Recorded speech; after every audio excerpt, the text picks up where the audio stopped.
Assalamualaikum warahmatullahi wabarakatuh. Perkenalkan, nama saya Siti Komaria Wahyuni. Saya dari kelas 12 TP4.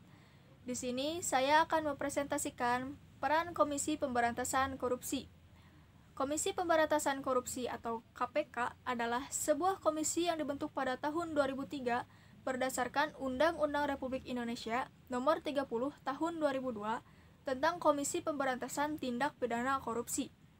KPK dibentuk dengan tujuan yaitu untuk mengatasi, menanggulangi, dan memberantas korupsi. Untuk mencapai tujuan tersebut, KPK memiliki tugas. Yang pertama, koordinasi dengan instansi yang berwenang melakukan pemberantasan tindak pidana korupsi. Instansi tersebut adalah BPK, BPKP, dan KPKPN. Yang kedua adalah supervisi terhadap instansi yang berwenang melakukan pemberantasan tindak pidana korupsi. Yang ketiga adalah melakukan penyelidikan, penyidikan, dan penuntutan tindak pidana korupsi. Yang keempat adalah melakukan tindakan-tindakan pencegahan tindak pidana korupsi. Yang kelima adalah melakukan monitor terhadap penyelenggaraan pemerintah negara. Selain tugas di atas, KPK juga memiliki wewenang. Yang pertama adalah mengkoordinasi penyelidikan, penyidikan, dan penuntutan tindak pidana korupsi. Yang kedua adalah menetapkan sistem pelaporan tentang kegiatan pemberantasan tindak pidana korupsi. Yang ketiga adalah meminta laporan tentang kegiatan pemberantasan tindak pidana korupsi kepada instansi terkait. Yang keempat adalah melakukan pertemuan dengan instansi yang berwenang melakukan pemberantasan tindak pidana korupsi. Yang kelima adalah meminta laporan kepada instansi tersebut untuk mencegah tindak pidana korupsi. Dalam menjalankan tugas dan wewenangnya itu, KPK berpedoman pada asas.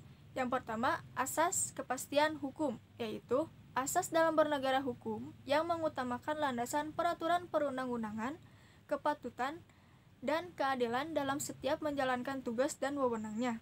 Yang kedua adalah keterbukaan, yaitu asas dalam membuka diri kepada hak masyarakat untuk memperoleh informasi yang benar, jujur, dan tidak diskriminatif tentang kinerja KPK dalam menjalankan tugas dan fungsinya.